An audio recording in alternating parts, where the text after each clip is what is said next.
Hello, everyone. I'm Katie Morton, editor-in-chief here at Search Engine Journal, and I'm so excited to have you all here with us today.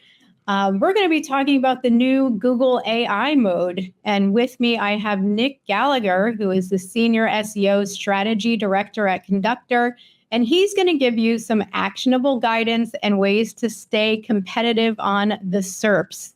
Nick, welcome back to our webinar community.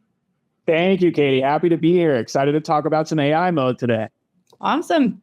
So before I kick things over to Nick, I'm just going to do some quick housekeeping with y'all. And while I'm running through this, please use the chat to tell us where you're coming in from. So if you need closed caption, it's the CC in the top right of your screen. We're also going to leave time at the end of the presentation for Q&A. So if you have questions for Nick, please use that chat box or Q&A to drop your questions there. And before you leave today's call, we'd ask if you could please stick around for our post-webinar survey. It just lets us know how today's event went for you and how we can make these events even better going forward. And lastly, you will receive today's recording and slides in your inbox once it's done. So please watch for that. Slight delay while it processes, but you'll get the recording and the slides. So Nick, the webinar attendees are all yours, and I will be back to see you all on the Q&A. Awesome. Thank you, Katie. Awesome to see everybody checking in the chat from all of these different places. That's really cool to see. I am just outside of Denver in a suburb of Denver, Colorado in the US. Excited to be with you all today. I know you've probably all been following along with all of the new AI mode and AI search engine news, just like I have. Feels like I've taken on a second job in following all this news and how kind of fast and furious it's coming out. So today we're going to take a quick look at where we've been, how we got to AI mode. We're going to kind of dissect where we are, and then we're going to get into some actionable tips around what you can do today, right now, to address both AI mode and all of the AI search engines out there. I see Stu checking in from Black Hawk, Colorado, very close to me. Hey, Stu, a couple of Colorado people in the chat. Very nice to have you all here. All right, so let's get into a very quick journey to AI mode. I would assume many of us are very familiar with where we have been, but let's quickly catch everyone up. In the before times, the good old days, I wish they knew that we were in the good old days before we left them days. We had 10 blue links and 0 problems, right? Not really 0 problems, but maybe relatively 0 problems compared to when we got AIOs launched May of last year. They launched widely in the US, have expanded since then, are almost universal now. And they also started to creep into other Google result types, right? Sometimes when you open up, people also ask nowadays, you might get a whole new SERP in there that's all AI mode inside of it, which then brought us to where we are now. Google AI mode is now available across the US. I believe all US users, and I believe I heard earlier this week it is in Search Labs in India. I would expect those markets to continue to expand as we go along and as Google continues to refine and expand its own AI capabilities. So now we are left in the world of AI mode and AI search. As we start to talk about where we are today, I would love for you to pop over to that poll tab. Would love to hear what your top priority is, right? You may see that poll pop up for you. Would love to know what your biggest priority moving into both AI mode and AI search overall is. And we'll maybe come back to that in a little bit, but let's talk about where we are now. So everybody is losing traffic, right? I would say the majority of the sites I work on at Conductor on our professional services team are down in traffic year over year. And we all kind of have a general idea of those causes now, right? It's that middle stat there. 60% of searches last year, according to Spartoro, ended without a click. So zero click searches, up from 26% 2 years ago. Those informational queries, those searches that are just for a fact or a date or whatever that may be that you can get in the SERP now, you are getting it in the SERP, whether it's AI mode or whether it's a conversational AI answer for you, or whether you're using Perplexity or ChatGPT, you're able to get a lot of answers without making another click, right? You don't need to go into an article to read to find the fact you were looking for. You simply get that in the SERP now or in that new search engine. Gartner is projecting that organic traffic will decline by 50% by 2028. Maybe that number's a little high. Maybe it's a little low. Things are very up in the air right now. That's part of what every brand is facing, is a lot of that uncertainty. Though I do think directionally it's correct. We'll still use organic traffic as a KPI, but we will need to start thinking about it a little bit differently and probably setting some new benchmarks as well. And before we move on from this slide, I do like to call out that bottom metric there, a 28% decline in paid click-through rate when an AIO is present. What this tells me is that we are in the middle of change. We are not at the end of change. I think it would be illogical to think that Google would hurt its own bottom line, aka search ad revenue, with new search features and then just leave things that way, right? So whether the SERP changes, which is almost certainly going to happen over time as more of those AI features get pulled in. AI mode has been talked about by Google as a little bit of a testing ground for features that would then get pulled into Google Classic or kind of Google Prime there. But I think in general, over time, we'll start to think about them in very similar ways. So there will either be change in how those AI answers are presented or in that revenue model on Google's side. But these changes hurting Google's own bottom line tells me that we are in the middle of change. We are certainly not at the end of it.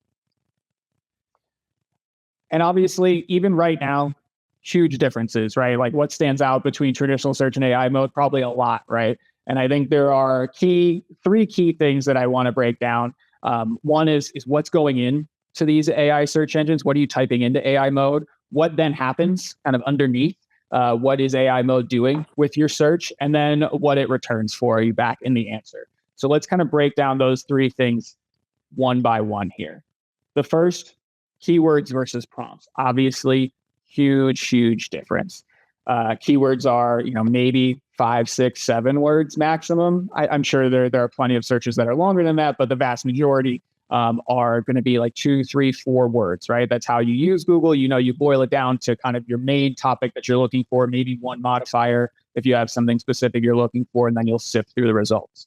In the world of AI prompts, right, we can see already, right, it's many full sentences. It is 10 times the amount of words. They could be even longer than this. You're going to have people searching for your products and your services, but they're going to be doing it in a way that is extremely specific to them. You put in much more context into an AI prompt, an AI search prompt than you ever would for a keyword. So there is much more information going in to start the search than ever before here. Then the AI engine is going to take your search, right? And it's going to produce a very different answer. And it has a very different methodology of doing that. So in our traditional world, right, we're very focused on our keywords, right? We're going to have various levels of matching to your search keyword, right? There's broad match, there's phrase match. We're looking for different words and we're looking for them in specific parts of your pages. An AI engine and Google's AI mode is doing something completely different. It's going to look at all of your content and it essentially change your content through a vectoring system into to numbers and essentially plot them on a 3-dimensional map like we have on the right side here. If your prompt is kitten, I know very short prompt from what we just discussed, but kitten is going to be very close to cat, which is close to dog, which is close to wolf. But wolf is furthest away from cat and kitten because it's actually closer to dog. And then on the other side of the world, we have apples and bananas and fruits, and those aren't related to the animals that we were talking about. And that's how the AI engines see your content. They are going through and really understanding what's the sentiment of your content, what is the context around it, what types of questions would your content be good to answer on a semantic topical level, not a do you have this word or this kind of matching word in your title or your H1. It's taking a look at the holistic content on your page and what it's really about and kind of breaking it down mathematically to assign it those values. And then the next step, obviously, is what comes out of the AI engines, right? We know we had our 10 blue links in our zero problem world in the past, but now we get answers like this. And these 4 elements that I'm calling out here on this slide are 4 that we will start to use as KPIs. And we're getting better and better at measuring these every day. So brand visibility, right? Like, is your brand getting mentioned in the answers from AI engines? Are you in those lists? And then citations at the bottom, right? That one's a pretty clear. Are you linked in these answers that the AI engines are given, right? Sometimes there aren't any citations in them, though I think that more engines are starting to cite more and more sites. That's becoming more normal. So are you being linked to in these answers here? And there we go. We also want to take a look at the sentiment of the answer itself, right? Are you showing up in answers for the best type of product, the cheapest type of product, the best value? Are you showing up in different niche parts of your product or service, right? Are you showing up for those types of specific contexts that people will put into their prompts that they put into the AI search engines, right? So kind of what is the sentiment of the answer that you're showing up in? And then finally, that intent, right? What is the engine assigning to the searcher's intent? Is it to pick something up in a store? Is it more informational, just looking for an answer? One of those probably zero-click type searches. Is it something that's a little bit more, is it more online transactional? Is it somewhere in between? We want to know what the answer and really what the prompt is kind of intending. What are they looking for, right? So it's a very, very different system than what we have been used to in the past. And it's really looking more, again, at the holistic quality, topical authority, and informational value of your content, rather than trying to match those words here or there on the page, or make sure we use our target keyword X amount of times in the body, or any of those types of things. We really have to be answering the questions, providing value to the users, and making sure that we are providing all of the information we possibly can so that we do show up in the answers that we should. When someone does search something specific and has a modifier that's perfect for our product, we need to make sure that that information about our product or our service is on the page so that the AI engines know, hey, this is a great page to reference, to cite in your answer for a specific search about this specific product. Now, and that kind of applies to all AI search engines, right? So drilling down into AI mode specifically, let's talk a little bit about what we know. Now, it's very new, right? It just launched a few weeks ago. We have not been studying it the way we've been studying the traditional Google algorithm for years and years, which we also still know very little about. But what we do know right now, it's powered by a custom Gemini 2.5 model. That's the exact same thing that powers the AIO results in your traditional Google results. It's the same thing that obviously powers their Gemini tool as well. And I think when we talk about kind of the Google suite of AI, Gemini, AIO, AI mode, I think they're all very, very similar. Obviously not exactly the same thing, but I already mentioned Google has talked about AI mode as a place to test new features, maybe test new versions of models of their AI. And when it's ready, it gets pulled into more traditional Google, right? So I think it's all kind of one family. Now, AI mode specifically, you've probably heard a little bit about the query fan out technique.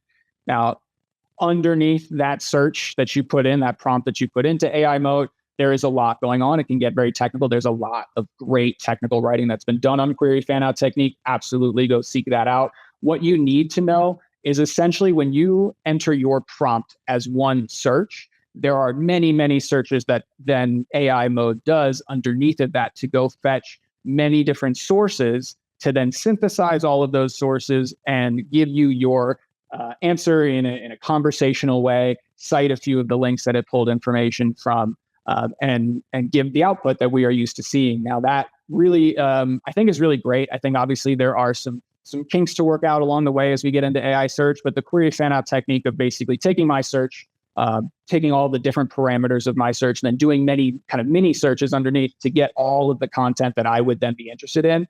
In general, it does sound like a higher quality way to search, right? It sounds like it would give me a higher quality answer.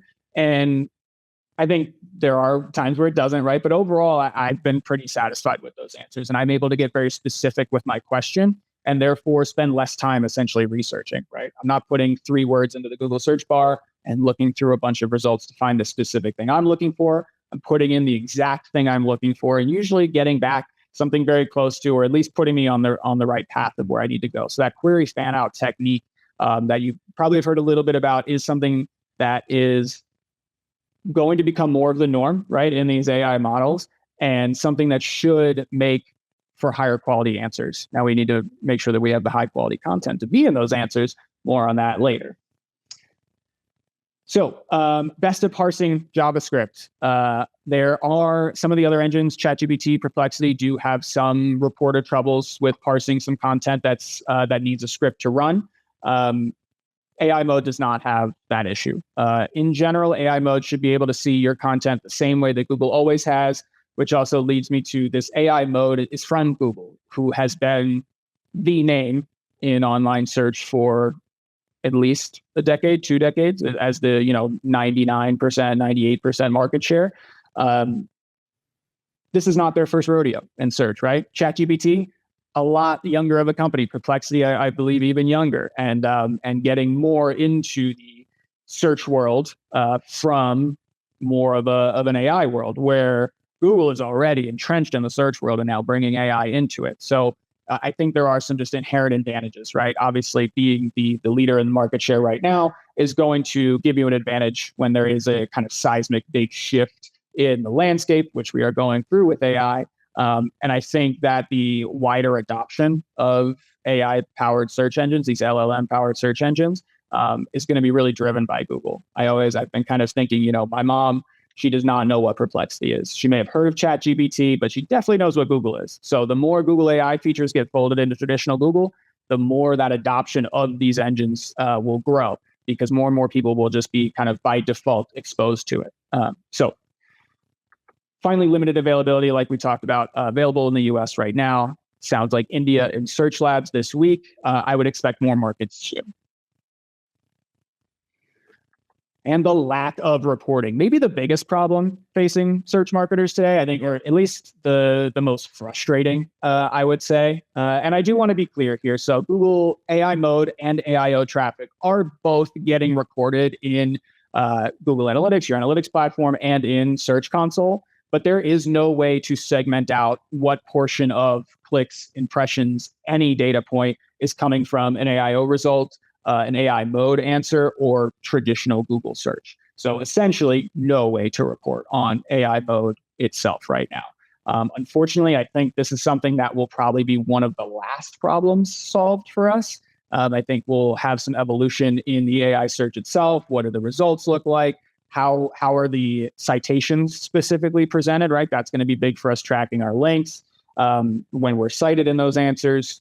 And all of that needs to kind of settle, and then we can report on it. So I do think we will probably be facing a challenge reporting-wise, specifically with traffic and conversions from AI mode or AIOs for a little while as we continue through the shifts we're going through and what the actual results look like before we can report on them well.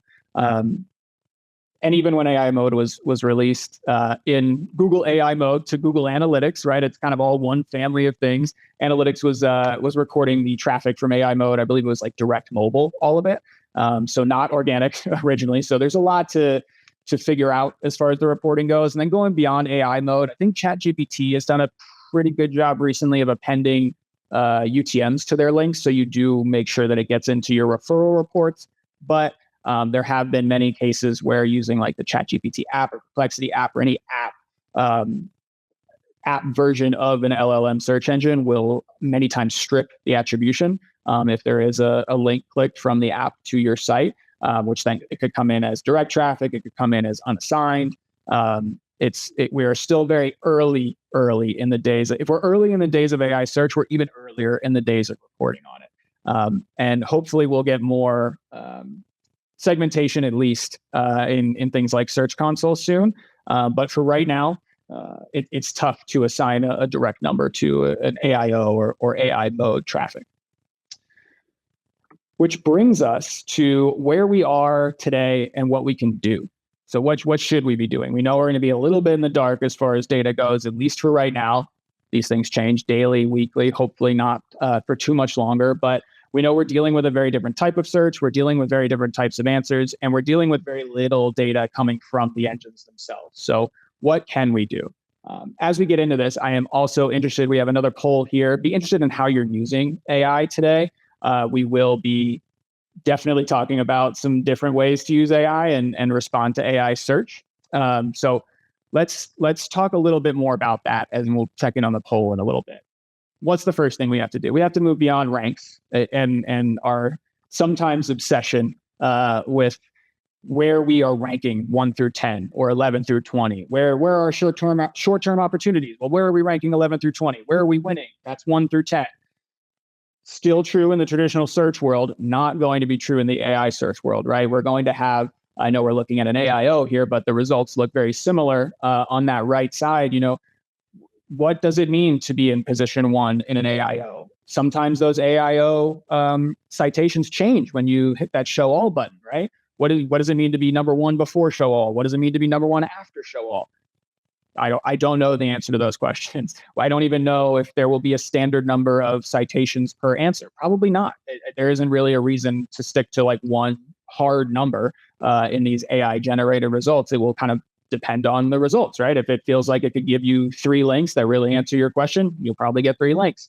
It's a very complex topic, or maybe many different subtopics that go in different directions, you might get closer to 10 links. So we're going to have to change the way that we think about this. And that goes back to that slide that we looked at the answer, right? And those 4 elements that came in the answer, the brand mention, the citation itself, the sentiment, and the intent of the answer and the question. Those are the types of things we're going to move towards and away from your traditional rankings. Let's get into a few more of these KPIs. And I want to make sure we hit a lot of these. I think I have a lot of conversations about what should I be doing? What can I stop doing? What should I be measuring? What can I stop? I think there aren't a lot of net new elements. Obviously, we're going to talk about a few of them. And there aren't a lot of things totally going away. But there are going to be major shifts in how important each of these things are. So let's get into these specifically. First off, keywords and keyword rankings. We've already talked a bunch about rankings, right? Keywords.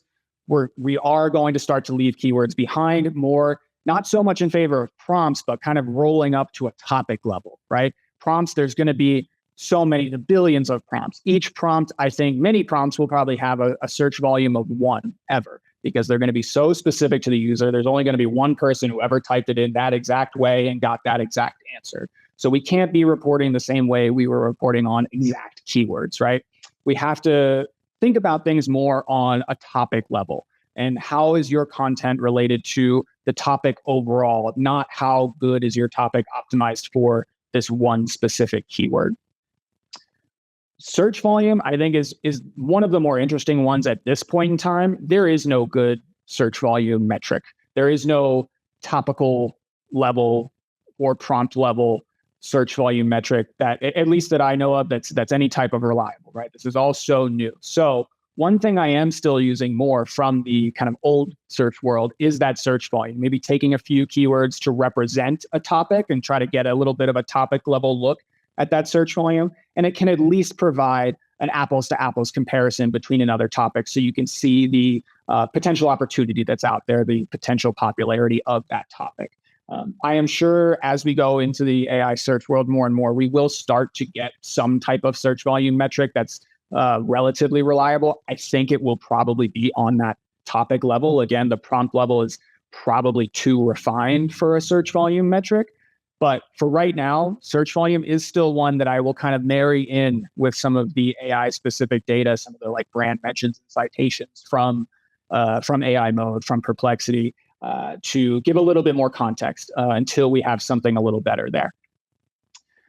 Clicks and impressions from Search Console, essentially, right? We've talked about brand mentions are a pretty good one-to-one for impressions from the old to the new search world here. Clicks, again, and we can kind of fold website traffic into this. They're not going to go away. We're not going to stop talking about traffic, obviously, but we are going to need to set new benchmarks, like I talked about. We are most likely, or all indications point to, moving into a world where websites just get less traffic, right? You get more of your answers from the SERP. The good news for especially those of you in e-com or even in like the B2B space, right? If you're looking to convert, if you're looking to get a service, if you're looking to buy something, you are still generally going to a website. I know Google has a lot of different product result types out there for all of our e-com friends. I know there's a lot going on in that space, but in general, and hopefully the case for you, we've seen the great decoupling. We've seen impressions go way up and clicks go way down with AIOs last year. But for the most part, I have seen conversions remain relatively flat through that process. So ideally not affecting our bottom line, right? And that's what we really care about. Do I want as much traffic as possible? Sure. But if traffic goes down 50% and conversions are, let's say, flat year over year, I think then we're essentially flat year over year. I don't need the extra traffic. I'm looking to sell my product, sell my service. That's our real goal here. So we're going to have to continue to shift that mindset. I did see some link talk going on in the chat. Backlinks and link quality, I do want to touch on personally. If you're an expert link builder, no offense, I am very happy to leave this practice behind in the old world of search. I think it's very time intensive, and I think it's generally pretty low ROI, at least in my experience. And that's just not what these AI engines are looking for. They're not going out and saying, does this page have 1,000 links, 1,000 endorsements? Great, this must be a great page to rank because it also has the one word that was searched. That's just not what the AI engines are doing. They're going to your content and they're reading all of it and they're understanding it. And they're breaking it down into that 3D map that we looked at. And they're saying, is this content relevant to the query that was put in, the prompt that was put in? Obviously, links will still have some part to play, but I think that's something that will be really de-emphasized. And personally, again, I think it was a low ROI practice and just something that's really tough to do. So I'm kind of happy to leave that one behind. And we've talked a lot about these new KPIs from the AI world as well, right? It's kind of just goes back to that, to those 4 elements from the answer that we broke down, right? It's how many times are you getting mentioned? How many times are you getting linked? Where are you getting mentioned and you're not getting linked? That could be interesting. And then a few others to add in that we haven't talked about as much. Obviously, referral traffic right now is where you're going to go for non-AI mode LLM engine traffic, your Perplexities, your ChatGPTs. That will probably get bucketed differently in your analytics as we go, as we kind of mature these processes and KPIs. We probably won't call it referral traffic. Well, maybe it'll be AI traffic. Who knows? We'll probably have a whole new channel for it. But the other thing is the flip side to pay attention to there is how often are the AI bots visiting your content, visiting your pages and evaluating your content. We have it in our Conductor web monitoring tool. We have a log file analysis feature that shows you the last time any of these engines came to your page, as well as the frequency. And some early data really indicating, Google bot, your traditional Google bot coming to your page, maybe once a day, maybe a couple times a week, maybe once a week, depending on your site, kind of depending on the space. These AI bots are on your pages. And that's to say, as you start to get more data and you see, hey, I'm not being mentioned or cited in answers about this topic that is kind of core to my business. Well, we will now have that data and we'll be able to say, have the AI bots come to your page? Oh, they have. They're not seeing what they want. Okay, let's add that content. And at least as of right now, they are pinging these pages a lot. And so if you do make an update, I would expect to see some change in the AI answer if you are an authoritative source, if you are a page or a site that they would want to cite as a source in the answer. You may, obviously caveats with everything Google, you may see a little bit of a faster uptick than maybe we traditionally have when you make an update to your page and maybe you resubmit it in Search Console and you kind of have to wait for Google to come back and reindex, re-rank, do the whole process that we're all familiar with. We might see a little bit faster version of that in the world of AI, but that's still a little TBD.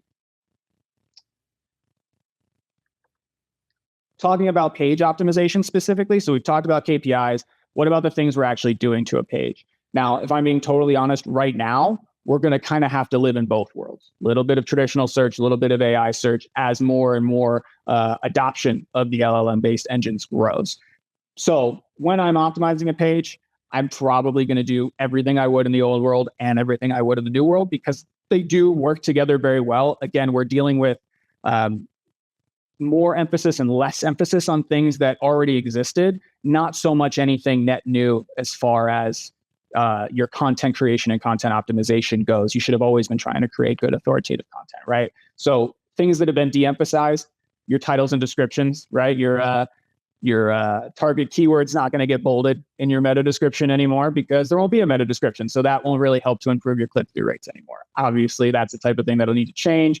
Goes kind of hand in hand with the exact match keywords. We're not looking for that anymore. It still probably makes sense to use what would be your primary target keyword in the past in your title and your H1 if you're writing a good authoritative piece of content on it. But it's not something I am putting on my optimization checklist of, hey, make sure my target keyword is all the way at the front of my title. Or something I won't be, let's say. To be honest, I will still do that now, right? We're still in a little bit of a traditional search age, but moving forward, that's not going to be something we need to make sure is absolutely happening, even though it'll probably happen anyway, naturally. And we've already talked about link building. I won't knock on link building anymore. But a couple of things I am emphasizing and I am making sure I do in my page optimizations that, again, was probably already doing, but I'm putting a little bit more thought into it. First, schema, right? Schema markup is essentially just putting the information about your page into a robot's native markup language. And there are just now more advanced robots coming to the page to see what it's about. Of course, putting that content into their native language makes a lot of sense. Schema was important and will still be important moving forward. Header structure. Obviously, H1s have always been important. H2s, we want to get our target keywords in there and then maybe diminishing returns after that. But I'm making sure that we have a good amount of H2s in our content. In general, even before AI mode, Google had definitely started to favor longer form content, right? Kind of a one-stop shop on a topic that maybe starts with, what is X and then goes all the way down into like product details and subtopics, and instead of having one page for each of those subtopics. So already we've needed to chunk up the content. And I even go back to, I was a journalism major in college. Like, you want to chunk up, your big stories and have these subheaders so people can kind of scan around and see what the different points are that you're going to touch on. Same thing for the AI bots that are coming to crawl the site, right? Just make it easier for them to see, oh, here is your benefits of X product. I got a search that included what are the benefits of this product. Great. Here's the content I want to pull out that I will then mesh with all of my other sources to give my AI generated answer. So header structure is something I'm paying a little bit more attention to, not so much, emphasizing on a keyword level, but more so on that topic level. Like if there's a subtopic, it should probably have its own H2 and make it nice and easy. But, if it's a question, great. If not, doesn't have to be. See a lot of H2s as questions now. You can have the answer right below it. Very easy for the AI to come in and pull that out. And finally, topic authority. As we've been talking about, I think one thing we haven't talked about is how to express that authority. I always recommend, especially if you have a blog or creating any type of editorial content, we definitely want to differentiate from the rest of the market, right? And one of the best ways I know to do that is with an author, right? A linked author, usually create an author page. I work with a lot of teams that have really great authoritative sources writing their articles, but they're not showing that in any way. So that's something that I think all sites should look into. And I'll also say, very common, right? Maybe you have a content team. Maybe there's not like an actual writer or an expert writing your content. In those cases, I do recommend to create basically an author profile for the business, right? You can talk about your business's team, and instead of the individual author page, which would have, this person has been in the field for X amount of years, they've won these awards, they've spoken at these conferences, and building up an individual's authority, do the exact same thing, just on an organizational level. So been in the business for X amount of years, came up with this innovation 20 years ago, have won these awards, everything you would say generally about your organization, right? To kind of boost that authority. Make sure that's on your site. Make sure the AI engines can see all of that content and know, hey, when I get content from here, it's from a real expert and they've been in business for 75 years and really know what they're talking about. You need to kind of toot your own horn a little bit to make sure that authority gets across to the engines. Now, I promise I'm not here to sell you anything, but I do want to highlight some of the great work that the Conductor R&D and product teams have been doing. So right now we're getting just a little snippet of what we're looking at as far as brand mentions and brand citations. Classic Google, they announced AI mode release like right when we were releasing this. So AI mode is coming soon, very soon, as I'm told. Right now, ChatGPT and Perplexity are in there. We are looking at where are you mentioned and not linked, and where are you linked. right? I mentioned it earlier. There's some interesting data of where are you coming up and linked, and then where are you coming up being mentioned and not linked, and why. Some are more of those informational searches, right? Which again, I like to be mentioned in those. I want to be in the list of, hey, top X products for Y, right? I want to be in that list, even if I'm not linked. So really some interesting early insights there. We're also looking at it at a kind of market share level, right? Who is owning this conversation? Who else is there? I'll tell you right now, there's a lot of diversity in that market share. There are a lot of different sources being cited right now. I think a really good time to start to implement some of the things we've talked about to differentiate yourself and capitalize early on this market. But the LLM visibility and market share has been really, really cool. We're expanding it kind of to more and more of our customers every day, and honestly, really cool data being collected. We also, maybe my favorite feature is our writing assistant. This is our generative AI that helps you create titles, descriptions, and full content. The underlying technology here is really cool. I want to toot our own horn just a little bit. It's actually very similar to the query fan out technique that we talked about with AI mode. When you put in a few of the topics into Conductor that you want to write about, what happens underneath is so many mini prompts that have been ultra refined. And there's just pages and pages of code that I saw once and it blew me away. That all happened for just, hey, I want to write about this topic. We're looking at sentiments. We're looking at the intent of searches around that topic. We're looking at what's out there. We're looking at what's on your site. And we're looking at what people are looking for when they are searching around that topic and helping you create content. The system was built to create optimized content, not anything else. It's really, really good. Again, I'm sorry to toot our own horn, but we even did a little blind taste test, if you will, of our writing assistant as well as some other content creation tools at our Conductor kickoff earlier this year. Didn't even know that's what we were doing. And then we all rated our content to be the highest out of the 4 others that we evaluated. It really creates great stuff. And the underlying technology is great. Finally, I promise, again, I'm not here to sell you, but don't count your keywords anymore, right? It may be a little hard to see in this screenshot here, but what we're looking at in our content score, how good is this piece of content?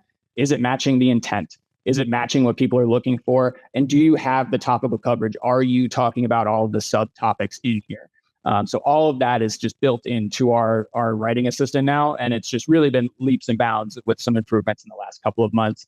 And then finally, I know really quickly, again, not here to sell you, but we do coming soon have these AI topic maps, which essentially are going to show you exactly how an AI engine sees your content. Just like that 3D map we looked at with the cats and dogs and fruits on the other side. This will look at your site. It will pull in your traffic from analytics as well and show you, hey, here's a big bubble where you have a lot of topic coverage. Here's a little bubble where you don't have as much information. That may be a place that you want to add a little bit more to that page. It would also show you maybe something in the middle of, hey, you have content about these 2 topics, and this topic is kind of squarely in the middle of those. You might want to have some topic about that, maybe formerly known as a content gap, right? So really cool visualization, makes it really easy to find those gaps and kind of see where you need to be working. That feature is coming soon to Conductor. More on that a little bit. Again, thank you for sitting through my little sales spiel, which is obviously not my forte. But a lot of cool features coming to Conductor. We'll talk more about it. But if you're interested, hit me up on LinkedIn. Go to conductor.com. Lots of great information there. Want to wrap up here. What are five biggest things to try to boil down of what you should be doing today? The first one is continue to educate yourself. You're already doing it. You're here. You get a green check for today. Keep doing that, right? New information comes out every day, every week. If you are in a SEO specific job, I think part of your daily routine should be checking the Search Engine Journal newsletter, right? Or your newsletter of choice, but you should be using at least part of your day to read. You should be reading about new technologies, new strategies. There is just a lot out there right now, and it's, I think, an essential part of the job. The second thing, educate your internal stakeholders right now. There's a concept called the Overton window, kind of what's in the mainstream, what is kind of widely accepted, like what is kind of known. We need to shift that window away from rankings, right? Keywords and rankings towards topics, brand citations, brand mentions. Start talking about these things to your leadership, to your C-suite when it makes sense, right? Like these are pretty in the weeds things, but make sure it gets into a slide or 2. Start to get people more familiar with these new KPIs so that when we are in more of a AI only type of search world, Maybe that's a few months away. Maybe it's a year away. I don't know. But when we get there, let's make sure our leadership has already heard these terms and already has a little bit of an idea of what they are. Maybe you can even start to establish your own baselines with some of the new tracking technologies that are out there, like we have a Conductor. Start to socialize these things internally so that it's not such a huge change when we do get to the point in time when that's going to take over our reporting. Next one is double down on the core competencies, right? This one is actually more of this came up as a big theme maybe 2 years ago when AIOs were first starting to roll out. You're going to be cited for the information that you're most authoritative on. So if you sell shoes and only shoes, there is no reason for you to talk about sandals. I know they also go on feet, but AI engines are going to be smart enough to know, yes, they both go on feet. I understand they are both footwear, but those are two different things for two very different purposes, right? You're not going to wear sandals when you should be wearing shoes and vice versa. So don't waste time creating content about sandals. Create more, better, higher quality content about all the shoes you have. What are they good for? Is there an athlete winning races with your shoes, a professional? Do you sponsor high school teams with your shoes? Like, think about your core products and your core value prop essentially, and double down on that. Create more content around that. Get more brand mentions. Get cited in every answer about shoes in this case. So double down on what you're good at. And I already touched on this one a little bit, right? But we're going to live in two worlds I would say we're still majority traditional search world, but AI is coming and generally it seems to move pretty fast, right? And I think Google AI mode specifically, again, will help that adoption because more AI mode is going to become just Google. And that's when a lot of people will start to get introduced to all these concepts that we talked about today. So right now, still make sure your page is optimized as you always have, while still making sure, obviously, schema, headers, that topical authority, however you can show that. Make sure those AI emphases are emphasized on your page without totally abandoning keyword strategy just yet. And finally, use AI to compete in AI. I think this has been something I've been saying since ChatGPT first kind of broke through and really brought AI to the kind of cultural masses. I don't think AI is going to replace us. I don't think they're going to replace marketers, but I do think people will get left behind if you're not being efficient and using AI tools. I love using our Gemini business account that we have just for synthesizing big data, right? Like I can put a spreadsheet in there and it can pull out commonalities and group things for me that used to take hours. So use the tools, right? Our Conductor writing assistant, totally AI powered, has slash content creation times, right? Like it shouldn't be taking you hours to create that content anymore. You should be able to do it faster. And if you're not, obviously those people get left behind. So use AI to compete in AI. I've talked for long enough. I would love to open it up to questions and take a look at the Q&A tab here.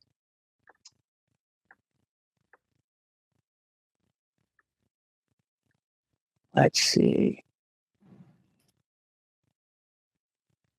Oh, I'm back. Hey, Katie, how's it going? Good. How are you doing? That was Hi. fantastic. Thanks so much, Nick. What a great presentation. We got so many great questions from the audience, and I'm going to read some of those off to you, Nick. And I tried to group them. Some of the questions were similar.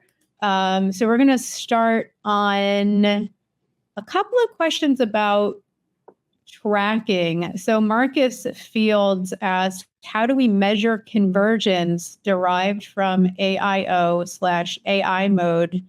And then a related question, I'm going to read a couple of these that are related, and it's, that's sort of that analytics side of it. Carol Helfstein asks, is there a way today to measure and follow brand mentions and citations by AI engines? Jenna, I apologize, Jenna, I'm going to murder your last name. Hogzik. How can or will we track citation frequency? So you get the gist. What do you say, Nick? Yeah, totally. So we covered the kind of direct, let's say the Google portion first, right? AIOs and AI mode right now can't segment it out. It is being collected. It's getting added to your organic traffic totals. Can't segment it out right now. It's not able to be done. And that's a Google thing. Obviously, Search Console is kind of all up to them, right? We've been asking for them to segment out AIO for a while. Haven't done that. Obviously, AI mode now, same thing. So we're a little bit at the mercy of Google at that one. As far as brand mentions, brand citations, sentiment, all of that good stuff, we do have the technology for that. Obviously, I'm going to direct you to Conductor for those. I'm very excited to have these tools internally. I'm having a great time going through a lot of the data and kind of figuring out new strategies that we can use with the new data that we have. So right now we are doing brand mentions and citations. And like I said, that sentiment data is coming very soon. We also already have that intent data in the platform as well. So tools are out there. Obviously, I would say head over to conductor.com if you want to learn more. Awesome. That's great. And I know I had to ask that question because even though we've heard over and over again that in terms of AI mode and AIO, that they're not going to give us the data. It's so like weird and new and frustrating. Like people are just going to keep asking because it's like, what? Really? We're all in denial about this. But keep asking. Email Google support too. Keep asking Google a lot. Like if we ask enough, maybe we'll get it. I will say somebody, and I apologize, I didn't catch the name, did point out in the chat that these other, ChatGPT, Perplexity, these other outfits, they're not going to provide analytics and not being pressed for it, but it's that people are pressing on Google because we're so used to our Google Analytics. And so we know they're capable of it. And so I think that's part of the frustration is that I'm sure they have the data, but they're just sitting on it. So that's why I think people are just going to keep asking. But yeah, we'll just keep cage rattling on that one. Okay, so Cindy Thomason asks another data question. What is being done to accurately track, and she puts it in quotation marks, dark social traffic, such as traffic from TikTok, Facebook, Messenger, or Slack, so that it's not reported as direct? Yes, that's a great question. Obviously in your social posts, anywhere you're posting, right? UTM is kind of always a tried and true to make sure you can record that traffic the best way you can. As far as, rooting out that direct traffic, I will say it's a little bit different from every site. I wish I had kind of a cure-all answer. But I would say it's worth for everybody kind of digging into your direct traffic a little bit, especially if you've seen increases. I think everything that was just asked in the question, plus more of our AI engine, lack of clarity around reporting has contributed to at least some traffic getting misbucketed, right? Like whether it's direct or unassigned, there is a lot of misattribution right now. So anything you can do to kind of hard code the attribution in, great. And I think maybe my next best answer is to make sure you're friendly to your analytics manager and maybe have some brainstorming sessions. Maybe you bring the coffee and donuts and we kind of figure out how we need to adjust the tracking depending on what you're seeing, first party in your own analytics.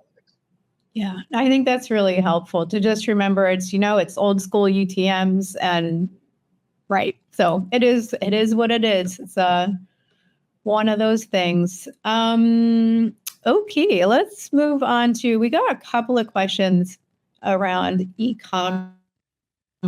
So Zorica, I'm not going to attempt your last name, Zorica. So what does this mean for, and I assume she means AI mode and Google Shopping. What does this mean for generalist e-commerce websites that sell a wide range of different products? Many sources suggest that Google's AI mode could mark the end of the drop shipping segment within e-commerce. And do you agree with that? And what should such stores prepare for? That's a great question. I don't know if I totally agree with the kind of coming demise of all e-com sites like that, but I think think back to the things we've talked about in this webinar, right? If you sell a lot of things and a wide variety of things, you will have more authority building to do, right? Because you need to build authority in your widgets and shouldn't have used widgets. I don't have a great, you have your shoes and your sandals. You're selling both, to go back to that example, right? You have to build up authority in both spaces. So think about the ways you can do that. Like make sure you have those authority signals on the site for both. Don't rely on the one. I think any generalist site that tries to rely on kind of one set of bona fides to prove that authority, it's not going to work, right? Maybe for like your Targets and your Walmarts and those that are kind of excluded from some of these rules. Maybe they'll be all right. But make sure you're showing that authority. And another kind of way to do that we haven't talked about is really go hard on product details on product pages, and make sure there is a little context on your PLPs and your category pages. Like, make sure it's not just a list of products. Make sure you're showing a little bit more there. I know it's pretty in vogue to put a little copy at the bottom of your PLP right now. You sneak in an extra H2. That always helps. And on the PDP side, the individual product side, really, really, again, like double down on what you're good at. Go hard on use cases, the benefits, the stuff you wouldn't generally write like a separate blog post about. Make sure it's on that product page so that when an AI engine gets there, it knows that this is a good quality product from a good quality source. So a little bit more work for you probably on the general side, unfortunately, but I don't think it's hopeless. Cool. All right, let's shift to content creation. So Aubrey Miller-Schmidt asks, how would you suggest we think about using AI for content generation, whether just ideas, just editing, or as a writing co-assistant? Do you think there will be search penalties for using AI for creation? That was a multi-part question. So, yeah. No, really good. I think it all goes together, right? It's a good topic, not keyword, right?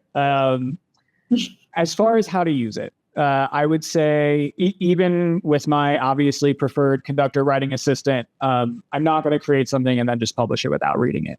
I think the good writers right now are at a place where you could have them create the full bit of content, and then you can go through and edit it. Maybe you emphasize some certain things, maybe you de-emphasize others. But I think the best writers are good enough that you can come in at the editing stage. They're also great for topic ideation and things like that as well if you want to use it earlier. But as far as like how much can it take, I think it can take writing the full article and then need a little bit of review. I don't know that a like Gen AI that is 100% perfect, right? Like even the answers we get from AI mode and ChatGPT, it's sometimes they have some weird stuff in there that even we know as a searcher, like that's not really true, or that's not what we're looking for.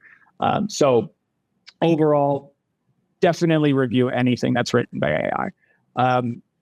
As far as, how well will it perform? I think Google has actually come out, I think it was last week. It was Gary Iles. Somebody was talking about how Google's not going to automatically demote AI generated content because it's AI generated. It's going to automatically demote the kind of stuff that was, getting generated, let's say a year ago, right? Like we didn't even have our writing assistant was not generating full content because we didn't feel good about the quality of it. You could do that with the earlier versions of ChatGPT, and what came out wasn't great, right? Like sometimes it made sense, sometimes it didn't, sometimes it was just kind of some word slop. So that stuff's not going to perform well, right? So it's about the quality of the content, not how it was made. If you put out some word slop that clearly just came out of a bad LLM engine, that's not going to do well. If you have something written by a good LLM engine, like Conductor writing assistant, for example, and then you have a human review it, it kind of goes through all the checks it would have gone through anyway, and then it's published on the site, I don't see a reason why it wouldn't perform well. So there's not a direct attack on AI generated content. It's more of an attack on bad AI generated content. Yeah, that's a great point. We want to steer clear of AI slop and go with AI assisted but human supervised content. Yeah, totally. Great answer. So this is more of like sort of an open-ended spitballing question. Michael Farr has some thoughts that I'll share, and then he's asking for your thoughts on the topic. He says, when people talk about optimizing for AI, they use much of the same language that we've always used, like signal authority, write in clear language, use related terms / entities, directly address questions, use bullet points, tables, et cetera, et cetera. He said, I get that the tech behind LLMs is different from the traditional Google algorithm, but practically, it doesn't seem like it changes the game. Perhaps it just shifts the emphasis of our work. For example, more off-site authority building, less top of the funnel content scaling. What are your thoughts on that? So I like the last part a good amount, right? There's going to be a little bit more offsite, right? I want to be mentioned in those, top 10 X product articles in your industry publications. I think that's a great idea. And I think obviously, well, I wouldn't say less high level content, but maybe it goes in a different place. Like I still like having that what is X is maybe my first couple paragraphs. And I think the engines generally like that. I get what you're saying, and I think it's hard to quantify right now. And everybody's experience is different, right? Like some people are saying they don't get good answers out of search. I personally am enjoying being able to put in all these new parameters and get kind of more drilled down in my results than what I would have gotten before. And so again, hard to quantify, and I hate to just say it, but like it's the quality of the content, right?